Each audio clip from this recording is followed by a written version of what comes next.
विक्रांत जी, Dubai में एक नया स्कीम निकाल दी है कि 23 लाख रुपए में गोल्डन वीजा दे रही है। बिल्कुल सर। क्या ये जेन्युइन है कि ये सिर्फ ट्रैप ही है? सर देखो, ये मैं अगर थोड़ा सा पीछे हम जाते हैं इसके, तो आपने सुना होगा इससे पहले जो दुबई वीजास देता था उसकी जो कॉस्टिंग थी वो थी 4 CR इंडियन करेंसी में। अब वो क्यों दुबई आपको 23 लाख में वो चीज दे रहा है, तो ऑब्वियसली कुछ ना कुछ तो पीछे उसके बैकग्राउंड चेक्स तो होंगे। अगर आप चेक करेंगे पिछले 2 सालों में हमारे इंस्टाग्राम पे बड़ी सारी रील्स और बड़े सारे यूट्यूब ऐसे वीडियोस या यूट्यूबर्स ने ऐसी वीडियो शूट कर दी कि इन्वेस्ट इन दुबई, है ना? हाँ बिल्कुल जी। अब दुबई के अंदर इतनी सारी प्रॉपर्टीज बन के तैयार है जिसको कोई खरीदने वाला नहीं है। जो फर्स्ट मूवर्स थे जिन्होंने इनिशियली इन्वेस्टमेंट करी थी, उसके बाद दूसरे बंदों ने उनसे रीसेल में लिया जी। तो करते करते काफी सारी इन्वेंट्री इनके पास ऐसी है जो कि अभी बिक नहीं रही है, वो पड़ी हुई है और वो सर्कल घूम नहीं रहा। ओके। अब उन्होंने भी कहीं ना कहीं से तो इन्वेस्टमेंट उठाई हुई, कहीं से लोन लिया होगा, बोरोस किए होंगे फंड्स, तो वो भी सर्कल घूम नहीं रहा जी। तो ये एक तरह से सिर्फ आपको एक अपॉर्चुनिटी भी है बहुत अच्छी कि 23 लाख में आपको वो चीज मिल रही है जो पहले 4 CR में थी। इसमें दुबई का भी बेनिफिट है क्योंकि जो उनके प्रॉपर्टीज नहीं बिकी थी, जो अभी फ्लैट्स वगैरह पड़े हैं, तो जो भी यहाँ से अगर सपोज कर लो कि 10 लोग जा रहे हैं तो 10 में से कुछ लोग तो लेंगे, बिल्कुल 20% लोग तो इतने अच्छे काबिल होंगे जो वहां पे आपकी इन्वेस्टमेंट करेंगे, तो उनका कुछ ना कुछ सर्कल घूमेगा। तो मेरे को तो यही लग रहा है कि इसके पीछे तो यही एक लॉजिक बनता है।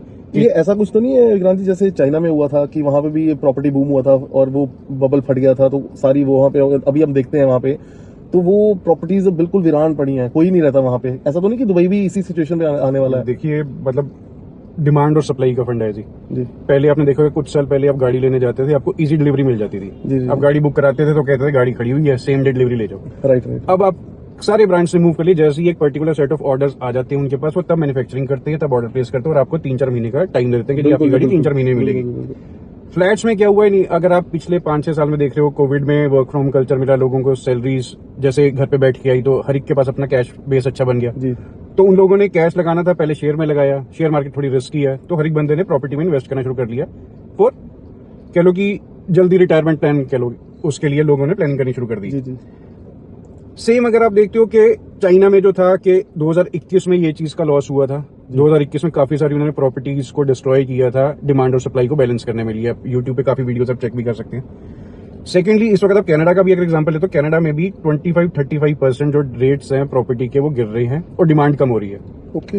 हाँ जी, दुबई में भी सेम सिनेरियो है जी जी जी। कि इतनी सारी प्रॉपर्टीज में इन्वेस्ट कर दिया था, सर्कल घुमा लिया, इनिशियल इन्वेस्टर्स तो निकल गया भाई, जिनके पास प्रॉपर्टीज पड़ी है उन्होंने भी आगे सेल करना है, तभी वो कुछ ना कुछ प्रॉफिट निकाल पाएंगे या ब्रेक इवन कर पाएंगे। बिल्कुल जी। तो इसलिए मेरे को तो लग रहा है ये स्कीम इसीलिए है कि आप 23 लाख में वीजा आप इंडियंस को बुला रहे हैं, इंडियंस वहां पे जॉब करेंगे और कुछ ना कुछ सर्कल मूव करेगा उनका। मुझे पाकिस्तान बांग्लादेश को पाकिस्तान पता नहीं बुलाया कि नहीं, बांग्लादेश और इंडियन नहीं, मतलब वो अपनी रियल एस्टेट इंडस्ट्री को बूम कर रही करना है, है, थोड़ा रिवाइव करना है। मतलब आप कह लीजिए कि रोटेशन मूवमेंट बड़ी जरूरी है, तो वो उस पर्पस के लिए आई गेस ये थोड़ा सा मेरे को लग रहा है कि जो 23 लाख वहां सिर्फ वीजा लेने के लिए देगा तो वो इंडिया में तो एक अच्छी फैमिली मतलब अपर मिडिल क्लास फैमिली से बिलोंग करेगा तो उसकी 3-4 लाख रुपए सैलरी भी होगी। 23 लाख फैमिली वीजा नहीं है, ये सिर्फ इंडिविजुअल वीजा, ये इंडिविजुअल वीजा है। तो अगर किसी की सिर्फ हस्बैंड वाइफ भी है उनको भी 50 लाख लगा के ही जाना पड़ेगा।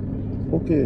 आप तो फिर तो टिकट के पैसे खर्चेंगे या वो खर्चेंगे, मतलब वहाँ पे जो फीस दे रहे हैं वो दे रहे हैं, फिर अपनी इनिशियली जो बजटिंग करोगे जाने से पहले एटलीस्ट 6 महीने का पैसा भी लेके जाओगे। बिल्कुल। अच्छा, वहां जाके जॉब भी ढूंढनी पड़ेगी आपको। सिर्फ अब 2 बंदे अगर फैमिली में हस्बैंड वाइफ की तरफ जा रहे हैं तो उनका भी मेरे को लगता है कि 60-70 हजार लाख से नीचे। देखो जी, मुझे जहां तक समझ आ रहा है कि अमीरों को जरूरत नहीं है, मिडिल क्लास अफोर्ड नहीं कर सकता, गरीबों को फर्क नहीं पड़ता। बस ये उसी के हिसाब से मैंने कैलकुलेशन करके 23 लाख का एक बजट मेरे ख्याल में बनाया ताकि इनिशियल पुश भी मिल जाए, पुश मिल जाए। हाँ जी, फिर वहां पे आके जॉब करेंगे। चलो वहां पे उन लोगों के लिए बेनिफिट है कि जिनकी कंपनी वहां पे सेटअप है, जो जॉब कर रहा है, हाँ जी, तो वहां पे ट्रांसफर ले लेगा और टैक्स जीरो हो जाएगा। हाँ देखिए बेनिफिट तो है ही वहाँ पे। पेट्रोल मैंने सुना वहाँ पे 35 रुपए लीटर है, जो 50 लाख यहाँ फॉर्च्यूनर है वहाँ 25 लाख रुपए बेनिफिट तो गवर्नमेंट दे ही रही है। अब हमारी गवर्नमेंट ओवरऑल ये यस नो सिचुएशन है, कोई ज्यादा बेनिफिट भी नहीं है। और मेरे को तो इसमें ज्यादा बेनिफिट तो देखो जी अपना दुबई का ज्यादा बेनिफिट लग रहा है कि उनकी इकोनॉमी थोड़ी सी जो रियल एस्टेट की है उसको बूम मिलेगा इस चीज से। मतलब इनडायरेक्टली लोग जाके या तो रेंट आउट करेंगे जी अपना फ्लैट्स या वो परचेज करेंगे। आप सर्च भी करेंगे तो आई गेस 70-75,000 फ्लैट्स ऐसे हैं जो अभी तक वहां पे बन के खड़े हुए हैं, अनसोल्ड भी कह सकते हो आप, रेंटल भी उनसे नहीं है रहा, ऐसी प्रॉपर्टी खड़ी है ना, प्रॉपर्टी ये बाहर के इन्वेस्टरों ने इन्वेस्ट कर रखा है, ना वहां जा रहे हैं ना कुछ यूज कर रहे हैं। राइट।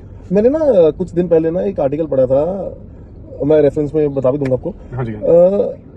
ऐसा ही इनवाइट कुछ साल पहले इटली ने भी किया था, लेकिन आज सिचुएशन देखिए, इटली एक रेडिकल कंट्री बन गई है ना।